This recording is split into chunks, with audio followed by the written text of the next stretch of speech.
Welcome back. A common ingredient of toothpaste could be developed to fight drug-resistant strains of malaria. Faith Lapidus reports. Brushing your teeth helps prevent a buildup of plaque bacteria, thanks to one ingredient in the toothpaste, triclosan.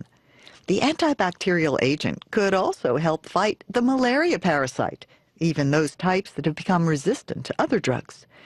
Malaria, which is spread by mosquitoes, kills around 500,000 people every year, the vast majority of them children in the poorest parts of Africa.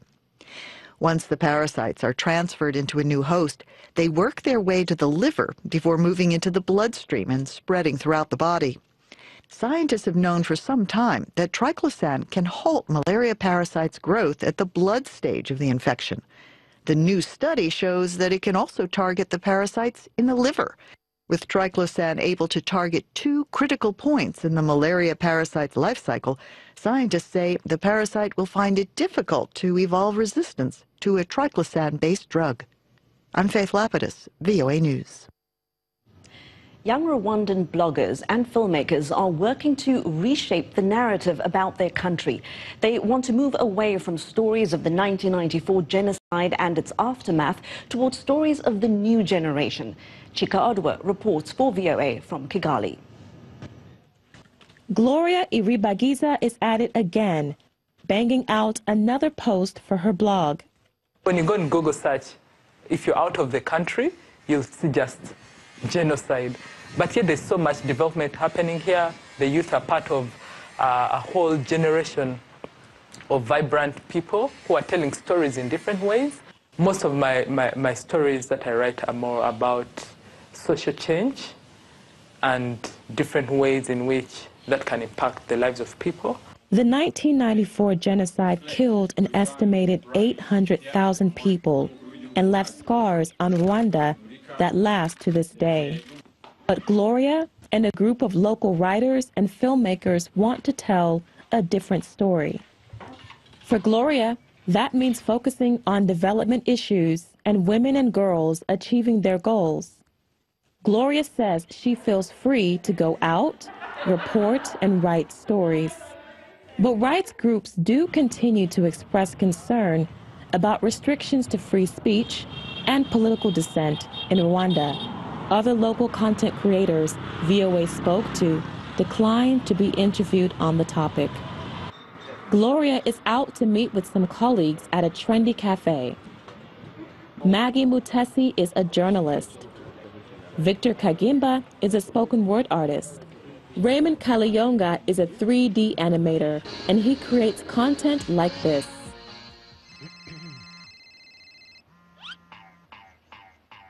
Right now, we try to get children who are writing stories and getting their stories out there in a moving picture.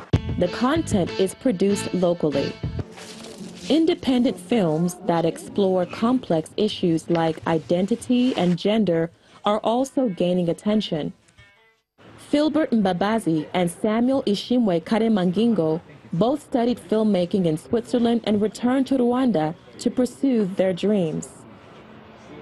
The narrative that I want to change is just is to tell our own stories, like to show our own complexities. Because I think like most of the stuff we see, especially in cinema or video, there's no complexity in terms of where you want to when you're showing people. And I think that as an African, as a Rwandese, my biggest struggle is to just be able to communicate the word that I'm just another human being. Because there's no Rwandese narrative or African narrative, it's just a personal narrative from every individual. These are the type of stories to expect from this group. Not what was, but what is and what will be. Chika Odua for VOA News, Kigali, Rwanda. Mali's tourism industry is beckoning to visitors to come experience colorful display of traditional dance and music at the Dogon Festival. The event is known for drawing thousands of local and international tourists, but was put on hold due to political turmoil and insecurity. After making a comeback in 2016 in the capital, Bamako, The festival now aims to boost the country's cultural economy. Let's have a look.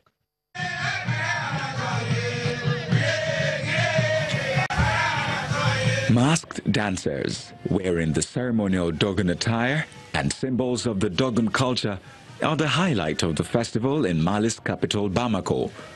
The Dogon Festival showcases the cultural heritage of the Dogon people, who are known for their mythology, masked dances, wooden sculptures, and architecture.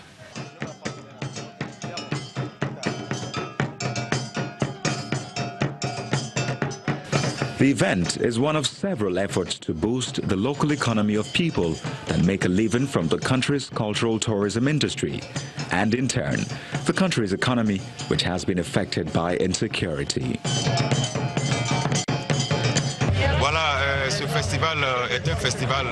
This is a festival to show and promote the diversity of Dogon cultural heritage, which is very rich. There is music, dance, and traditional clothing, textile, and art. We have come to promote and show our best and most beautiful for 1 week without having to go to Dogon country. We have Dogon in Bamako. Dogon Festival is one of Mali's major tourist attractions. It was originally held in Dogon region before it returned and moved to Bamako in 2016.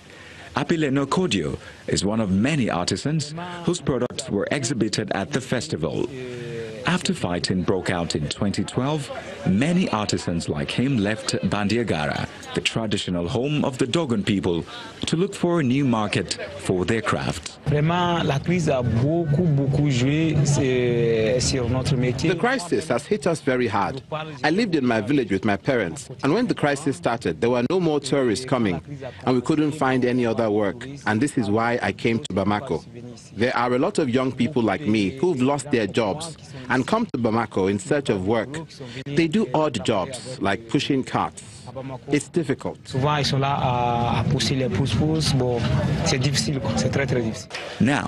Kodio teaches his trade to young people at the National Institute of Arts in Bamako. Wood carving is a staple of Dogon culture, and the unique tradition and stories behind some of the work contributed to Bandiagara being named a UNESCO World Heritage Site.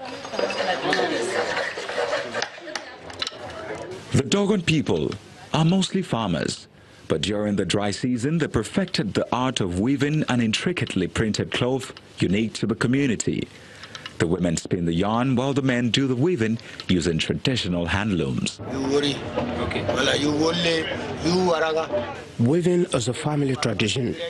We do this work mainly during the dry season. As soon as the rainy season starts, we spend most of our time working in the fields. The clothes, some dyed in a distinct deep indigo color, which are usually on sale at the festival, has spun an industry where small associations can market and sell clothes locally and abroad. It is businesses like these that organizers hope to boost through the Dogon Festival.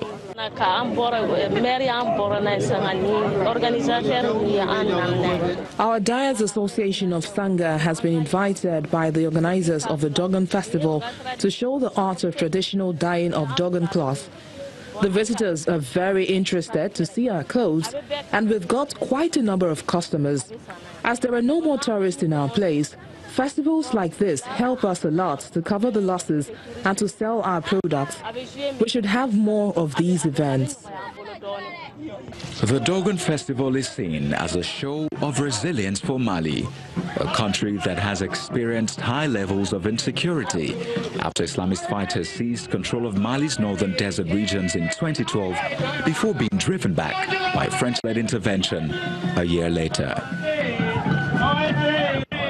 And that is our show for today.